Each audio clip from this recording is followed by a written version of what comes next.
Je ne suis pas au courant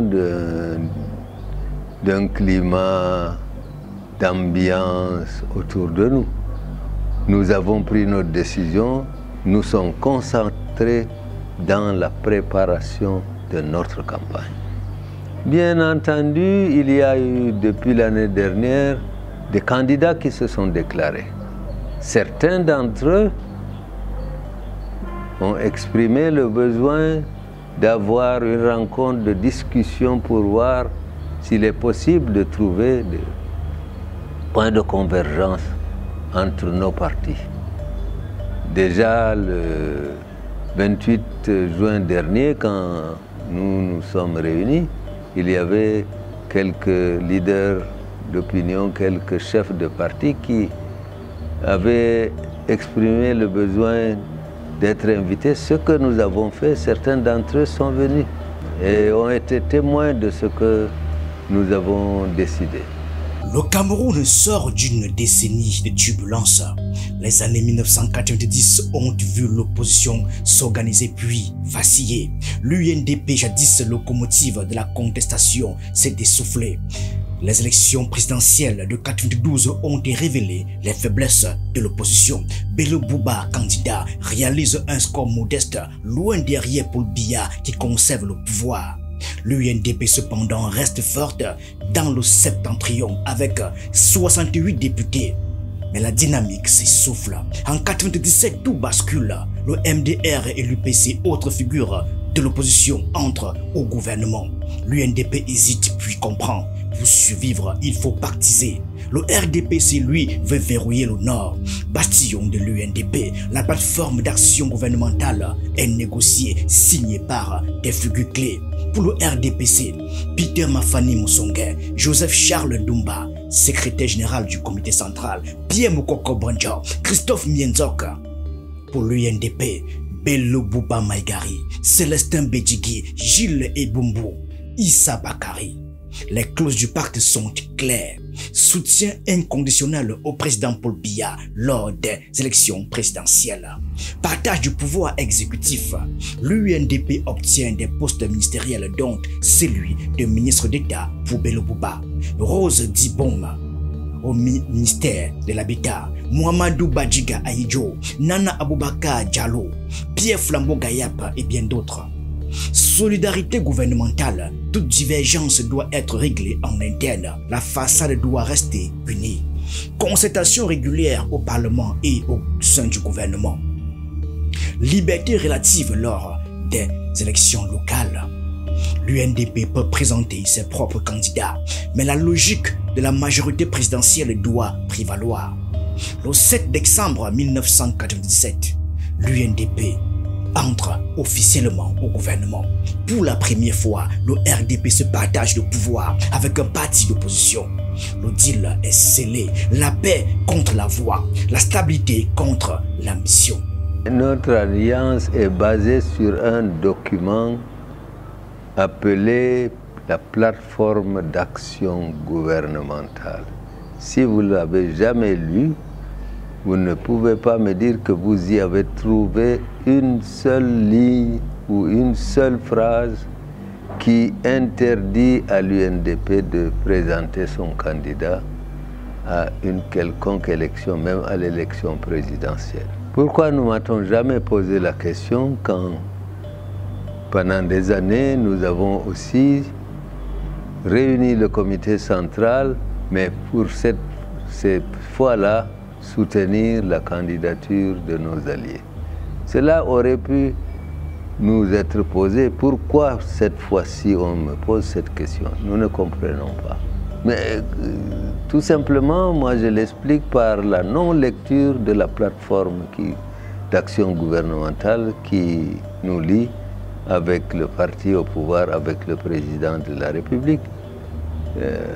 Je crois que l'Union nationale pour la démocratie et le progrès a fait toujours cette réunion à analyser la situation, à penser que cette fois-ci, nos militants, nos cadres et peut-être au-delà de nos rangs, l'UNDP devait se présenter à cette élection. Pendant près de 2 décennies, le pacte tient. L'UNDP devient le partenaire loyal du RDPC à chaque présidentielle 2004, 2011, 2018. Bello Bouba et ses cadres appellent à voter Paul Biya. En échange, le RDPC consolide son emprise sur le Grand Nord, jadis fief de l'UNDP.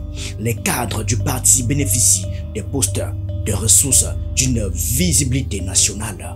Mais dans l'ombre, la base gronde, les promesses de la plateforme, justice sociale, équité, lutte contre la pauvreté, création d'emplois pour les jeunes, restent lettres mortes. Les réunions de concertation prévues par l'accord se raréfient, puis disparaissent. Les frustrations montent, le RDPC grignote les bastions de l'UNDP, notamment lors des municipales de 2020 dans Lombéré. Les jeunes militants, lassés d'être des figurants, réclament l'autonomie, la rupture. Dans la Damawa, la tension monte, le RDPC tente de reprendre la main. L'UNDP résiste. Les alliances locales deviennent des duels. Théophile Bayrou, nouvel homme fort du RDPC dans la région, est chargé de la reconquête. Mais la machine patine. L'alliance jadis outil de stabilité devient carcan, puis fardeau. Mais je pense que le bilan n'est pas non plus sans intérêt, parce que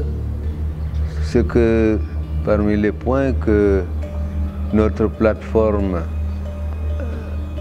citait, aujourd'hui, plus ou moins, n'est-ce pas, le Cameroun est un pays qui reste uni, un pays où règne, on peut dire globalement, la paix, puisque même s'il y a encore quelques soucis sécuritaires dans certaines régions, on ne peut pas dire que le Cameroun est en guerre. Et je crois que l'Union nationale pour la démocratie et le progrès a fait cette analyse et a pris la décision que vous connaissez. Oui, rien n'est jamais parfait, rien n'est jamais terminé. Mais ça, c'est entre nous et nos partenaires que nous discutons de ce qui est inscrit dans la plateforme, ce qui a été exécuté, ce qui n'est pas exécuté, mais ce n'est pas à vous que je vais le dire. 2020-2025, le contexte politique change. Le consensus autour de Paul Biya s'effrite. Issa Chiroma Bakary, président du FSNC, autre poids lourd du Nord, prend ses distances avec le pouvoir. L'UNDP, sous pression de sa base, multiplie les signaux de mécontentement. Les critiques internes se font plus vives. La plateforme n'est plus respectée par le RDPC. Les avantages sont mal repartis. L'UNDP perd son identité. Le 28 juin 2025, le comité central de l'UNDP élargi pour l'occasion s'est réuni au palais des congrès de Yaoundé. L'ambiance est électrique. Les militants réclament la rupture, l'autonomie, le retour à l'ambition présidentielle. Bello Bouba, stratège froid, s'incline devant la volonté de la base. L'UNDP claque la porte du RDPC. La scène est solennelle. Nous présenterons notre propre candidat à la présidentielle d'octobre, lance-t-il lui-même, bien sûr. La démission de Bello Bouba est un coup de tonnerre. Ministre d'État chargé du tourisme et des loisirs, il dit ici remettre officiellement sa lettre de démission au président Paul Biya. Après 30 ans de fidélité, il tourne la page, déterminé à incarner le renouveau de l'opposition. On l'écoute. Ce que nous avons fait, c'est de réunir l'organe dirigeant de notre parti, l'Union nationale pour la démocratie et le progrès, pour prendre, comme nous l'avons toujours fait, la décision du parti quand il y a une échéance électorale.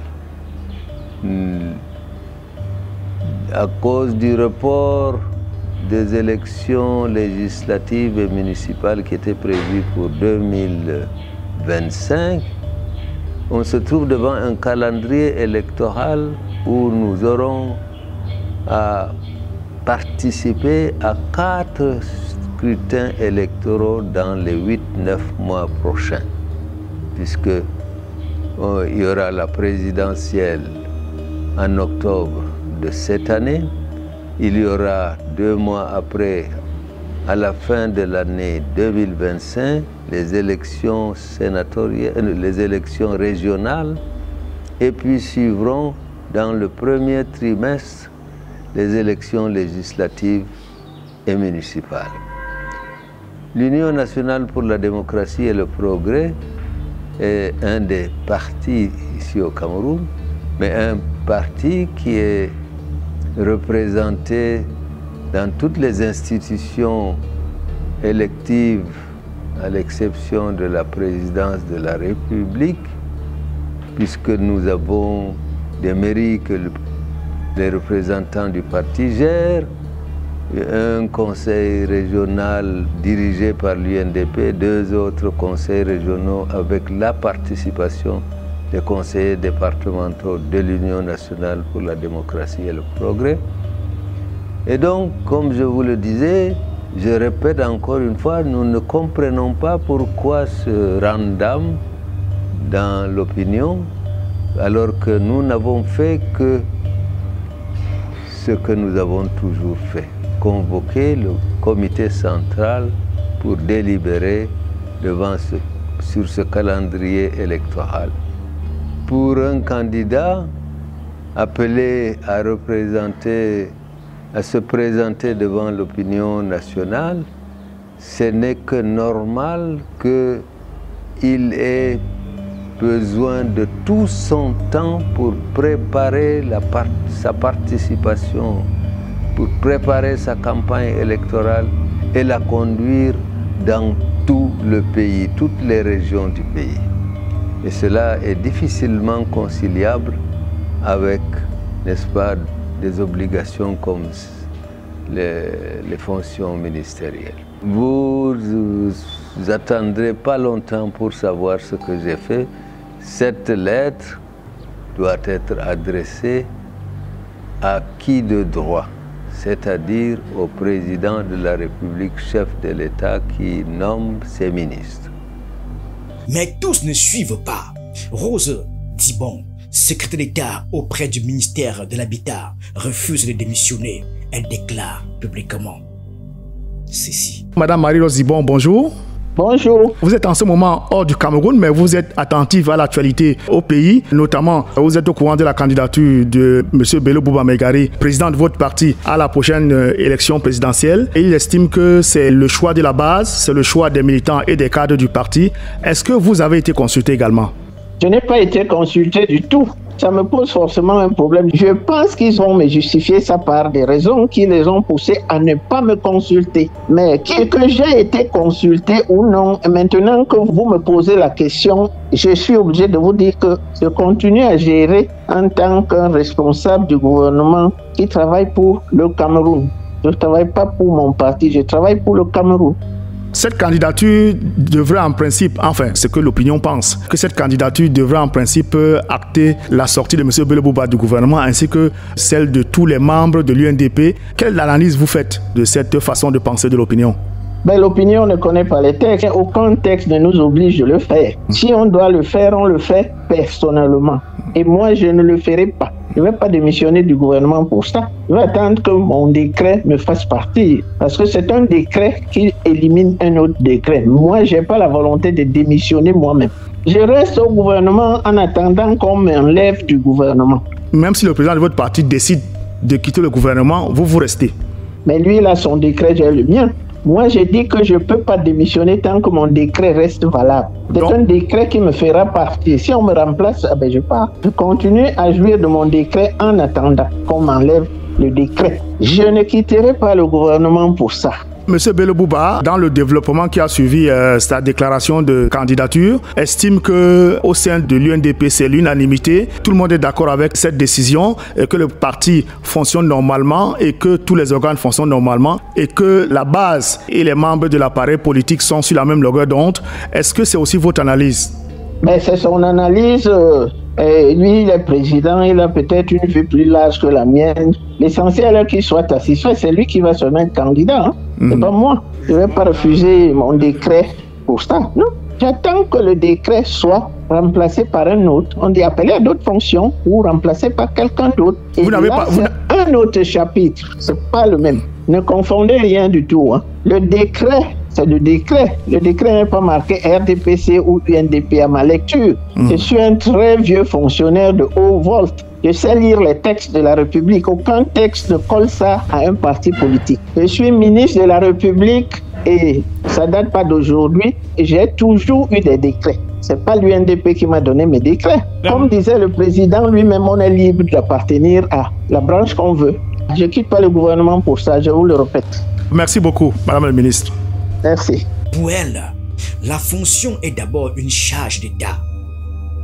Indépendante des décisions partisanes, elle attendra une éventuelle décision officielle pour quitter le gouvernement.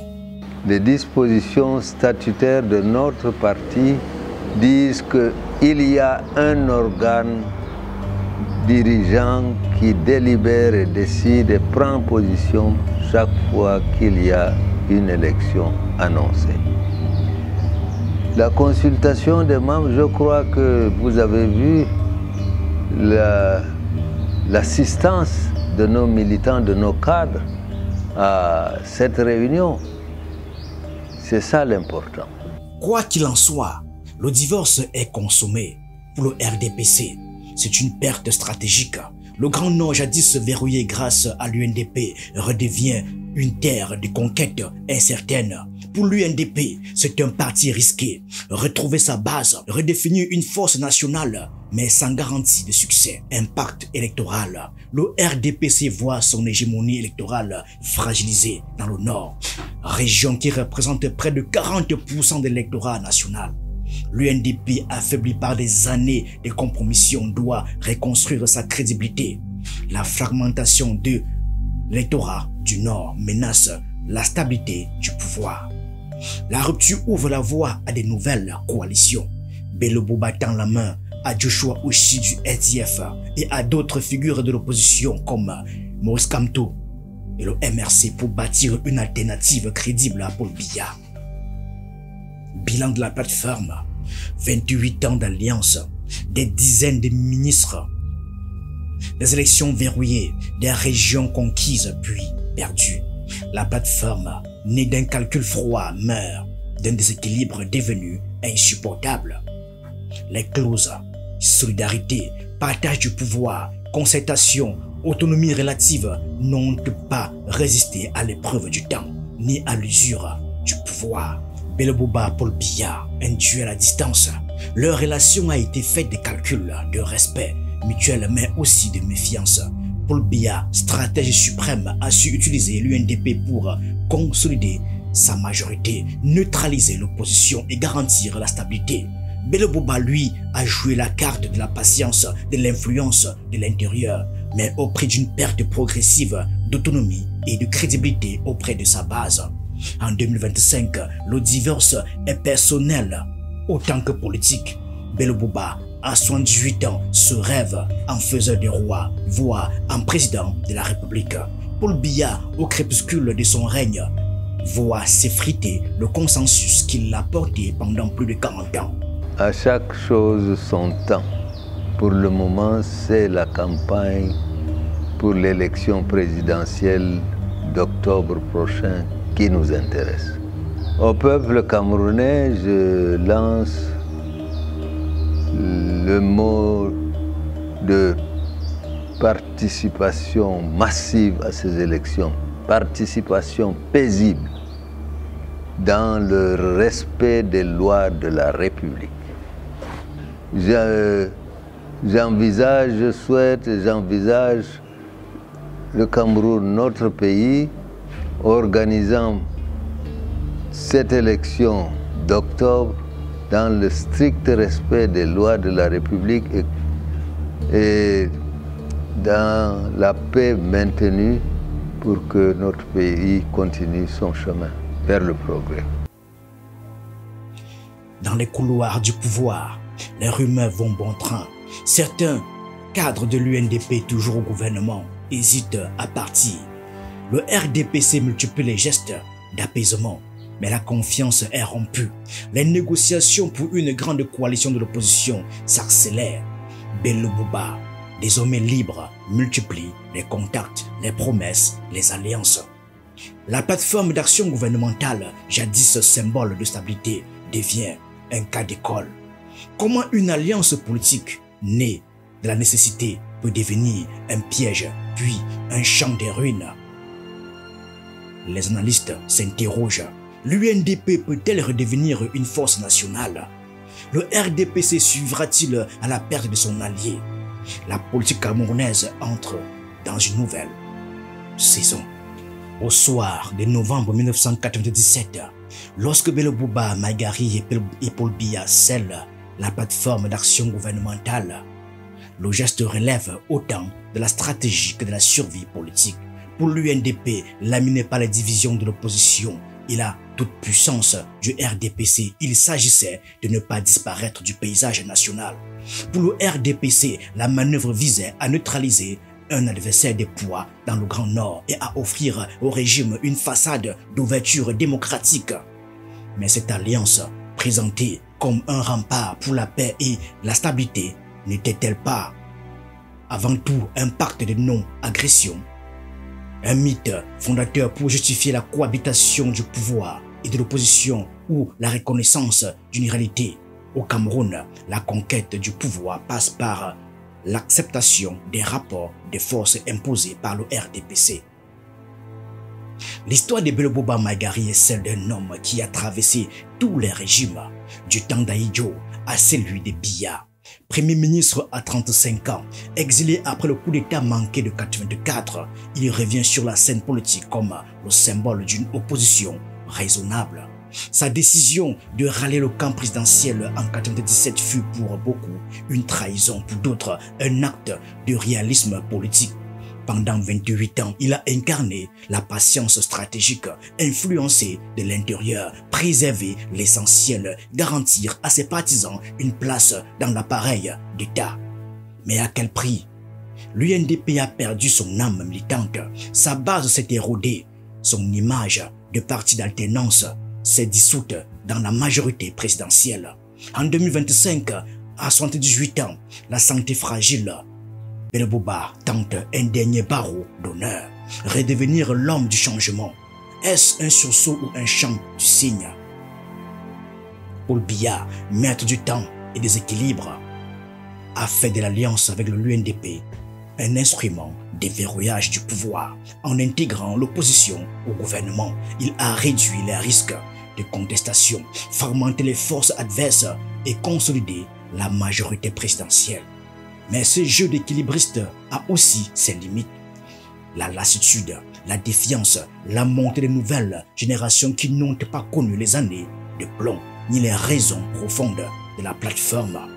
Biya, 92 ans, en stratège, a su maintenir la façade d'une démocratie pluraliste tout en gardant la main sur l'essentiel.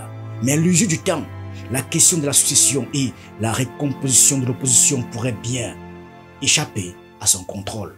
La décision de l'UNDP de rompre avec le RDPC en 2025 est un événement historique. Elle répond à une double nécessité. Répondre à la pression de la base, lasser de la compromission et tenter de sauver ce qui peut l'être d'un parti en perte de repère. Mais cette rupture, si elle ouvre la voie à une recomposition politique, n'est pas sans risque. L'UNDP affaibli doit reconstruire sa crédibilité. Le RDPC privé de son allié dans le Nord doit repenser sa stratégie. Les cadres comme Rose Dibon qui refuse de démissionner sans décret officiel illustrent la complexité et l'ambiguïté de cette transition. Entre fidélité à l'État et loyauté partisane, chacun choisit sa voie. La plateforme RDPC-UNDP aura été à la fois une matrice de stabilité et un mirage d'alternance. Elle a permis d'éviter des crises majeures, de garantir une certaine paix sociale, mais elle a aussi figé le jeu politique, étouffé le débat démocratique et retardé l'émergence d'une véritable alternance. La leçon est claire. Les alliances de circonstances, si elles ne sont pas régulièrement réévaluées, finissent par se retourner contre leur architecte. La démocratie camerounaise a besoin d'oppositions fortes, crédibles, capables de proposer une alternative, pas seulement de participer à la gestion du statu quo. La rupture de la plateforme ouvre une nouvelle ère. L'UNDP en quête de renaissance tente de fédérer autour d'elle les forces du changement. Le SDF affaibli mais toujours présent s'invite à la table des négociations. Le MRC est tout juste à côté. La présidentielle d'octobre 2025 s'annonce comme un test grandeur nature. L'opposition saura-t-elle dépasser ses égos, ses querelles de leadership pour proposer un projet commun? Au final, la plateforme d'action gouvernementale restera comme un objet politique non identifié, ni totalement bénéfique, ni totalement néfaste. Elle aura permis à certains de survivre, à d'autres de se perdre. Elle aura offert au Cameroun une stabilité relative, mais au prix d'une démocratie en demi-teinte. L'histoire jugera les hommes et les choix. Mais ce qu'on sait, c'est qu'au Cameroun, les alliances ne meurent jamais tout à fait. Elles se transforment, se recomposent et écrivent à chaque génération un nouveau chapitre. Les partenariats d'hier sont les fractures de demain et la quête d'alternance, elle, reste plus que jamais d'actualité. Merci à tous.